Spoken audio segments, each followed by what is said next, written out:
I'm going to demonstrate a recipe today that was sent to me by Cody in Tennessee, and it is called pumpkin cheesecake. All right, let's turn around here to the counter. And I would like to say, Cody, thank you for sending this recipe in to me. Okay, we're going to make the crust first. Now, the recipe calls for a 9-inch springform pan. I only have an 8-inch or 10-inch. So I'm going to go with the 10-inch. And the recipe does not say to spray the bottom of this pan, but I'm going to go ahead and spray it with Pam baking spray with flour. So we'll go ahead and just spray the bottom of it. Okay, and we're going to pour our crust in. And this crust is 1.5 cups of graham cracker crumbs, 4 tablespoons of butter, and 1/4 cup of sugar. So we're going to pour that in here. Just going to kind of press it into place. I have my oven heated to 350 degrees. I've got my rack in the middle. And we're going to bake this crust until it gets brown on the edges. While this is baking, we'll go ahead and work on the filling that will go on top of this crust. Okay, let me just kind of get this all spread out. You know, we're in the holiday season, and this is a pumpkin cheesecake. So this should make a very nice holiday dessert. Now, I put the Pam spray, I sprayed the bottom of this pan with the Pam spray. An alternative to that is that you can cut a piece of parchment paper at the size of the bottom of the pan and put that down in place of it. But I just wanted to try using the Pam spray with flour. I've never tried that before. So I just wanted to try that and see how that would turn out. Okay, I think that's pretty much got it. Let me rinse my hands off just a little bit, and I'll bring the pan over there so that y'all can get a close-up look at what this crust looks like before we put it into the oven. Okay, here it is. That's what the crust looks like now. We want to cook it until it gets a little brown on the edges, okay? All right, let's turn around here to the double ovens. Right there. So it's going to probably take about 10 minutes for that crust to cook. Okay, now while the crust is cooking, we're going to go ahead and get started on the filling. Okay, let me pull my KitchenAid mixer over here where you can see it. Here we are. All right, now I have in this mixer already 4 8-ounce packages of cream cheese and 1.5 cups of sugar. And I'm going to turn this mixer on low and let it begin to mix the cream cheese and the sugar together. And we want it to mix on low. We don't want to put it on high.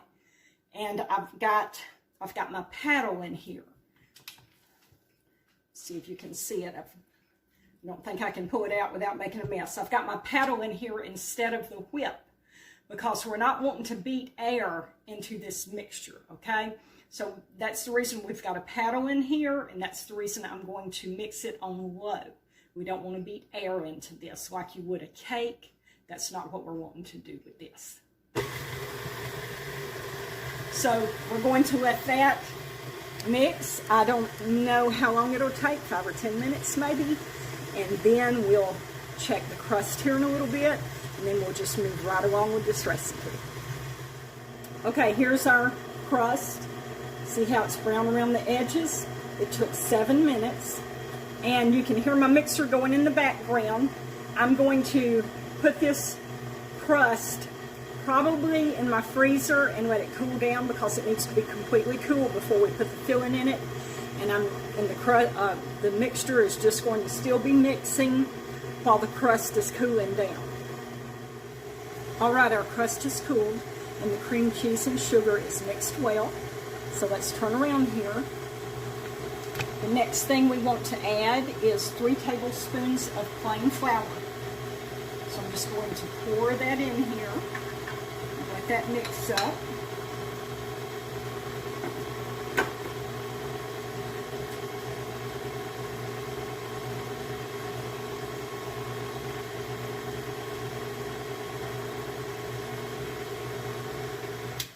Let me kind of scrape the sides here a little bit.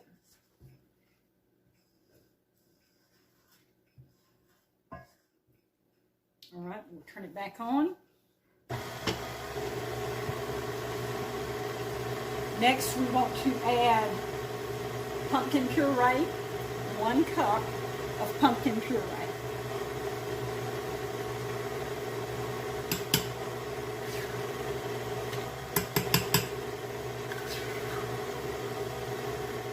Next, we want to add 2 tablespoons of pumpkin pie spice.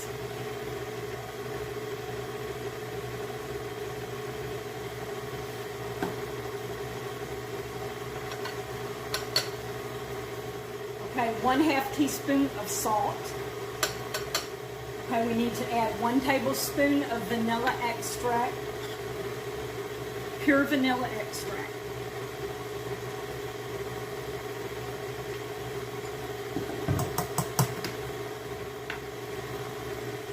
Let me scrape this down real good.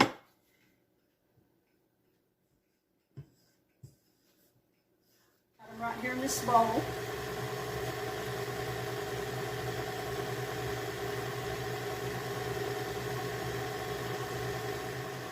Want to make sure that it's mixed in well. Okay, we'll put another one in.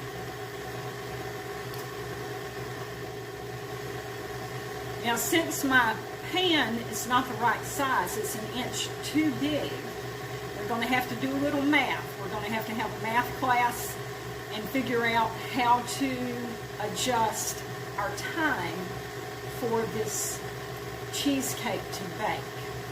So we're going to have to reduce our time is what it's going to be, because we've got a 10-inch pan instead of a 9-inch pan. So what we're going to have to do, it's supposed to bake for 45 minutes.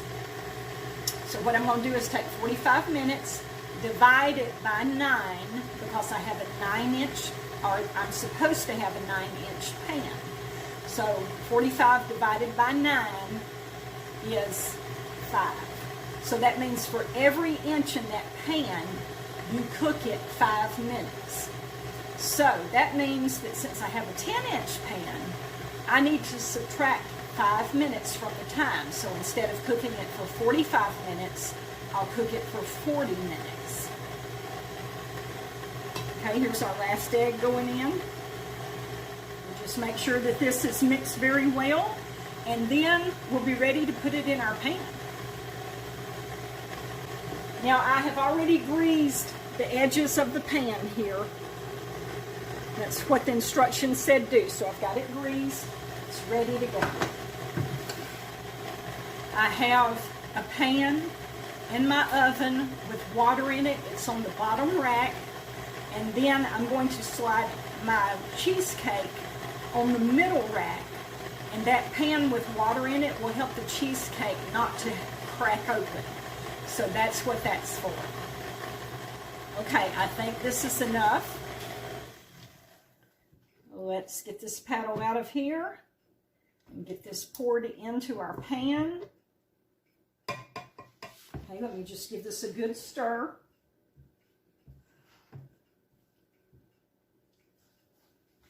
On the sides, down in the bottom. This is a beautiful batter, y'all. Let me just bring it over there where y'all can see it. Look at that batter. So nice. Okay, now we're going into the pan here. Cooking is one of my hobbies. It's one of the things I like to do. Okay, the instructions said smooth the batter out once you get it into the pan. So that's what we'll do. We'll get it all smoothed out here.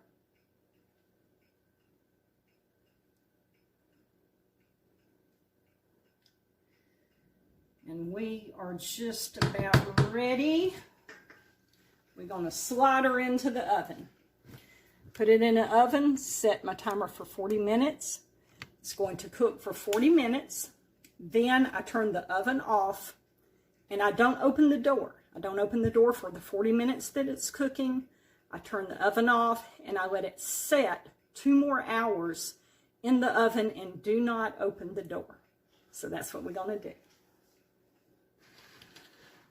I might better go over there and just open my oven door first, because this is kind of, I've got to kind of be careful with this.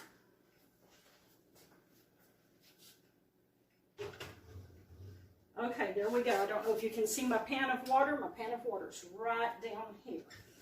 All right. This is ready to go. So when it's done, I'll pull it out and I'll show it to you. We'll see what it looks like. Okay, our cheesecake is through baking. It has baked in the oven for 40 minutes on 300 degrees. Then it's set in the oven for 2 hours with the oven turned off. So I'm going to pull it out and we'll take a look at it.